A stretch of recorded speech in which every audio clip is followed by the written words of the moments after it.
Baik. Assalamualaikum warahmatullahi wabarakatuh. Halo teman-teman semua, sebelumnya perkenalkan saya Fauzia Latifah dengan NIM F1B02310109 dari kelompok 6 mata kuliah Elektronika Daya. Jadi di sini saya akan menjelaskan secara singkat kedua simulink kita. Di sini saya punya simulink tentang full rectifier terkontrol dan yang tak terkontrol. Saya akan menjelaskan secara singkat saja dari rangkaian berikut.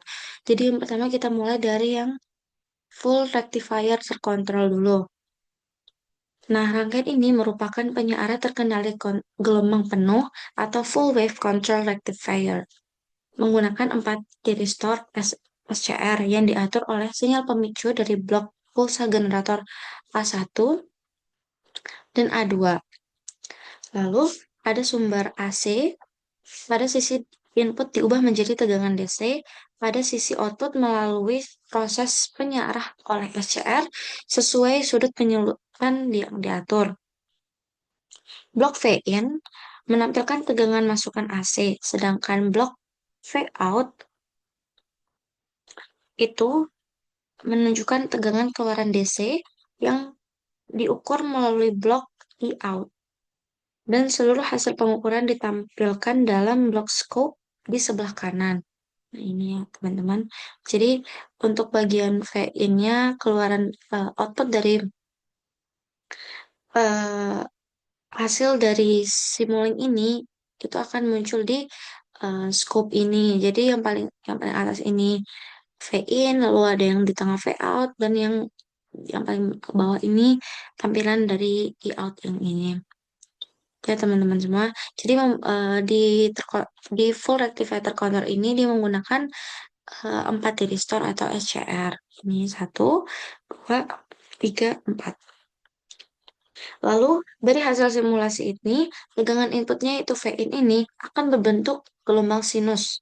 Lalu untuk tegangan outputnya atau V out ini berubah menjadi gelombangan DC berdenyut atau pulsating DC tergantung sudut penyulutan dari SCR-nya. Kemudian semakin besar sudut penyulutan, tegangan rata-rata DC menurun dan sebaliknya. Kemudian ada arusnya atau E-out ini mengikuti bentuk gelombang keluaran tegangan DC. Kemudian dengan demikian simulasi ini menunjukkan bagaimana pengaturan sudut penyulutan pada SCR dapat mengatur besar tegangan DC keluaran dari sumber DC atau sumber AC. Nah, ini untuk bagian yang terkontrol. Nah, bagaimana dengan yang tidak terkontrol? Nah, eh, bagian tak terkontrol ini sebenarnya lebih simpel. Jadi yang pertama itu memiliki sumber tegangan AC sama seperti yang tadi, yang terkontrol juga. eh, Tegangan ini menjadi inputan utama yang akan diarahkan. Kemudian ada blok pengatur sudut penyulutan atau trigger control. Kemudian terdapat blok yang menghubungkan sinyal referensi dan tegangan. Ini digunakan untuk mengatur sudut penyulutan dari SCR-nya.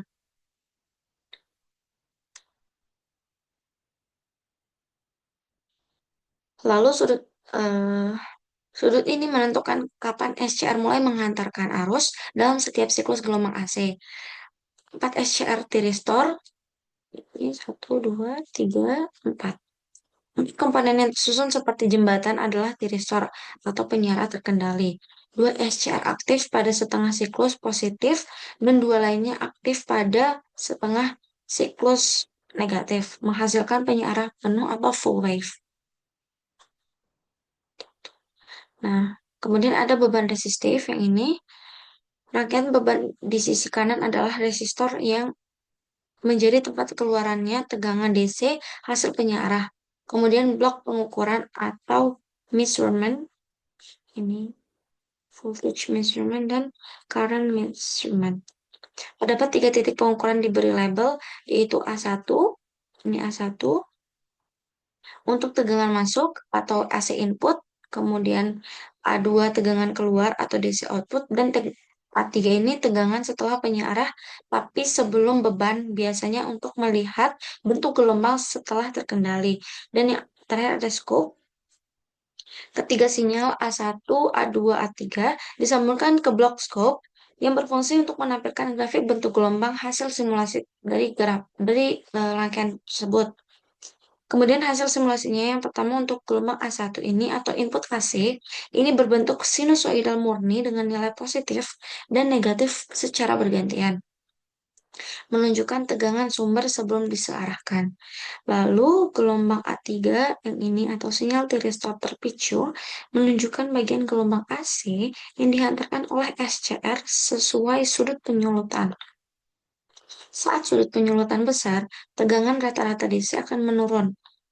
Lalu yang terakhir yaitu gelombang A2 atau output DC merupakan hasil penyiaran penuh terkendali, yaitu selalu berada pada sisi positif atau tidak ada tegangan negatifnya.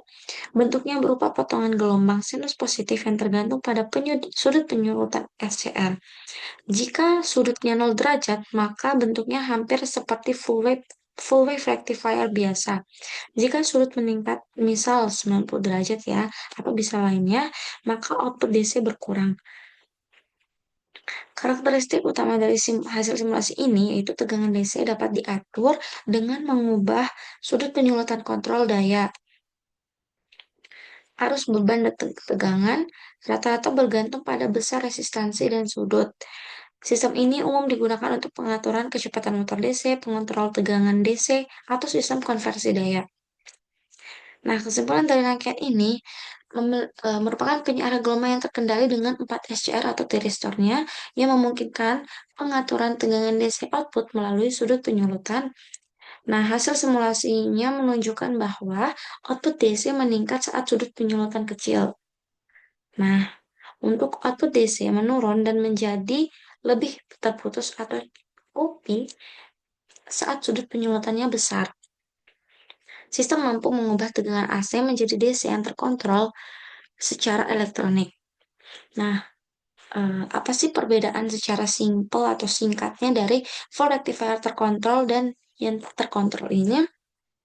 Perbedaan umumnya itu rangkaian yang tak terkontrol ini menampilkan pengukuran tegangan dengan satu sinyal kontrol untuk semua SCR sehingga lebih sederhana dan digunakan untuk melihat pengaruh sudut penyulutan terhadap tegangan keluaran.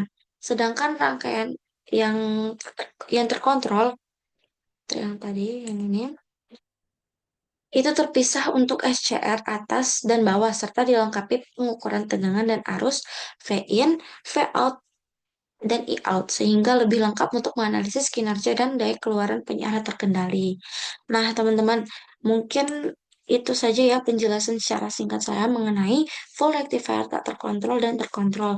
Mungkin kalau teman-teman masih kurang paham, saya mohon maaf, tapi nanti selanjutnya saya akan mencoba untuk menjelaskan lebih baik lagi. Sekian dari saya, lebih dan kurangnya mohon maaf. Wassalamualaikum warahmatullahi wabarakatuh. Bye-bye.